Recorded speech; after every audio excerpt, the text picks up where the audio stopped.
Bonjour tout le monde. Aujourd'hui, nous avons une nouvelle leçon de la grammaire. Le titre de cette leçon, c'est la négation. Alors, c'est une leçon de l'unité 5 destinée aux apprenants de la 16e année de l'enseignement primaire. Alors, on va commencer cette leçon par une petite image où on voit une fille qui marche sur le trottoir. Alors, on dit que la fille qu'on voyait dans cette phrase, la fille marche sur le trottoir. On va voir une deuxième image avec une deuxième phrase et on lit le garçon ne marche pas sur le trottoir. Alors maintenant, on va voir la différence entre la première phrase et la deuxième phrase. Dans la première phrase, la fille marche sur le trottoir. On voit que vraiment la fille marche sur le trottoir. Sur la deuxième image, le garçon ne marche pas sur le trottoir. Alors on voit qu'il y a une différence entre la première phrase et la deuxième phrase. La différence, c'est les mots écrits en rouge. Ne pas. Et ces mots expriment la négation. Alors ces mots, ils représentent une expression ou bien une marque de la négation. On va voir d'autres exemples. Un bon conducteur ne roule jamais à grande vitesse. Alors ici, nous avons une autre phrase négative. On dit que c'est une phrase négative. Pourquoi? Parce que elle contient les marques de la négation. Et ici, nous avons une autre expression, ou bien une nouvelle expression, c'est ne jamais. Une autre phrase, Salima ne brûle plus les feux rouges. Alors ici, nous avons une autre phrase négative où il y a une autre expression ou bien une autre marque de la négation. C'est ne plus. Alors, comme vous voyez, il y a des phrases affirmatives et il y a des phrases négatives. Et les phrases négatives, ce sont les phrases qui contiennent les marques de la négation. Alors, on va faire un petit exercice. Préciser la nature de chaque phrase. On va dire que la phrase, elle est affirmative ou bien c'est une phrase négative. Première chose, ou bien la première phrase, le gendarme dresse le procès-verbal. La deuxième phrase, le code de la route n'est pas toujours respecté.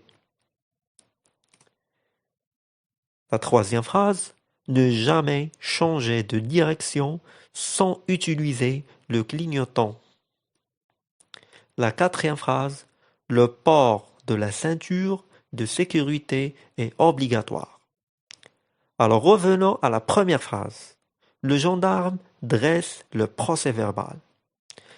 Est-ce qu'il y a dans cette phrase une marque de la négation? La réponse, c'est non. Il n'y a pas une marque de négation. Alors, ce n'est pas une phrase négative.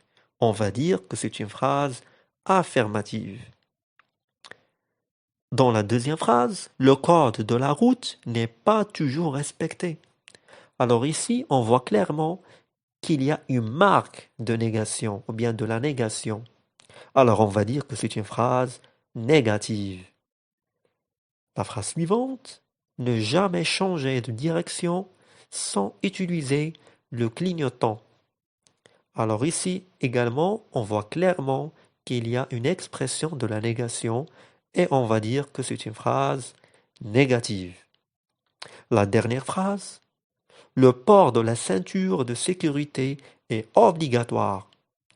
Alors ici, est-ce qu'on voit une marque de la négation? La réponse est non.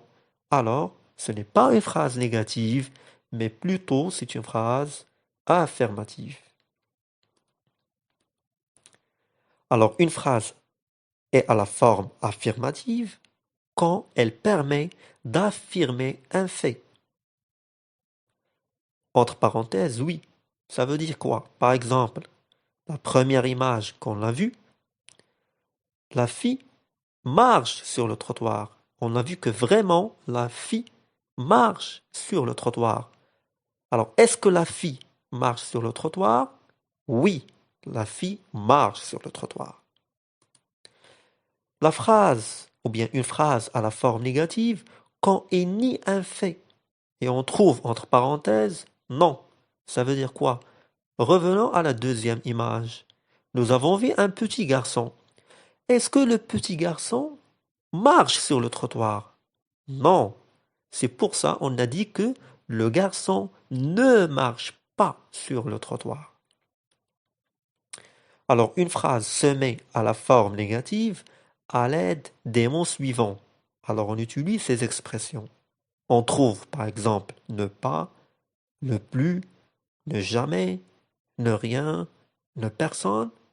Et il y a d'autres marques qu'on utilise pour exprimer la négation.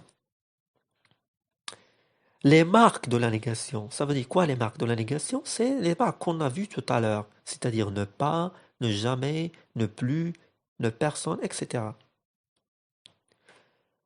Les marques de la négation encadrent le verbe dans les temps simples. Qu'est-ce que ça veut dire les temps simples? Exemple, c'est le présent, c'est un temps simple. Le futur, c'est un temps simple. Alors, les marques de la négation encadrent le verbe. On va voir un exemple. Je ne bloque pas la circulation. Alors, regardez ici les marques de la négation en rouge et il y a le verbe entre les marques de la négation. D'accord? Donc, ici, dans les temps simples, ou bien quand on utilise les temps simples, les marques de la négation encadrent le verbe. Il encadre l'auxiliaire dans les temps composés. Par exemple, le passé composé. Le passé composé, c'est un temps composé. Exemple, je n'ai pas traversé en courant. Alors ici, dans cette phrase, il y a le passé composé. Et regardez les marques de la négation. Elle encadre quoi? Elle encadre l'auxiliaire. Troisième chose, les marques de la négation se placent devant le verbe à l'infinitif et à l'impératif. Exemple, ne pas se faufiler entre les voitures.